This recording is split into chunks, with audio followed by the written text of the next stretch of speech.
Mega prince Varun Tej తాజాగా తన శ్రీమతి లావణ్య త్రిపాఠి కోసం పిజ్జా చేశాడు. ఆ వీడియోని లావణ్య త్రిపాఠి షేర్ చేసింది. ఇక వరుణ్ తేజ్ చేసిన ఆ పిజ్జా అయితే చూస్తేనే యమ్మీ అనిపిస్తోంది. అసలే ఇలాంటివి చేయడంలో వరుణ్ మాస్టర్ అని తెలుస్తోంది. కరోనా టైంలోనూ వరుణ్ తేజ్ కుకింగ్ వీడియోలు బాగానే వైరల్ అయిన సంగతి తెలిసిందే. ఇక ఇప్పుడు తన భార్యకు సేవలు చేసే టైం ఇదే అని వరుణ్ తేజ్ ఇలా టేస్టీ పిజ్జా చేసినట్టుగా కనిపిస్తోంది.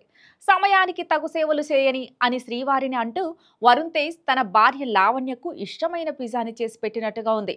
రీసెంట్ గానే లావణ్య త్రిపాఠి వరుణ్ తేజ్ గుడ్ న్యూస్ ను షేర్ చేసిన సంగతి తెలిసిందే.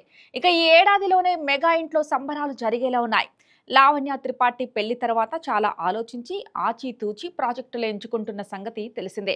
లావణ్య త్రిపాఠి పెళ్లి తర్వాత చేస్తున్న ప్రాజెక్ట్ సతీ లీలావతి మాత్రమే. ఈ మూవీ షూటింగ్ ను చకచకా ఫినిష్ చేసేశారు. ఆల్రెడీ సతీ లీలావతి డబ్బింగ్ పనులు కూడా స్టార్ట్ అయ్యాయి. ఇక జూన్ లో ఈ మూవీని రిలీజ్ చేసేలా ఉన్నారు. కానీ ప్రమోషన్స్ కి లావణ్య త్రిపాఠి అయితే వచ్చే ఛాన్స్ ఉండకపోవచ్చు. ఇక వరుణ్ తేజ్ కి అయితే హిట్ వచ్చి చాలా కాలమే అవుతోంది. ఫిదా, తొలి ప్రేమ వంటి సక్సెస్లతో దూసుకుపోయిన వరుణ్ తేజ్ ఆ తర్వాత అంతగా విజయాల్ని అందుకోలేకపోయారు.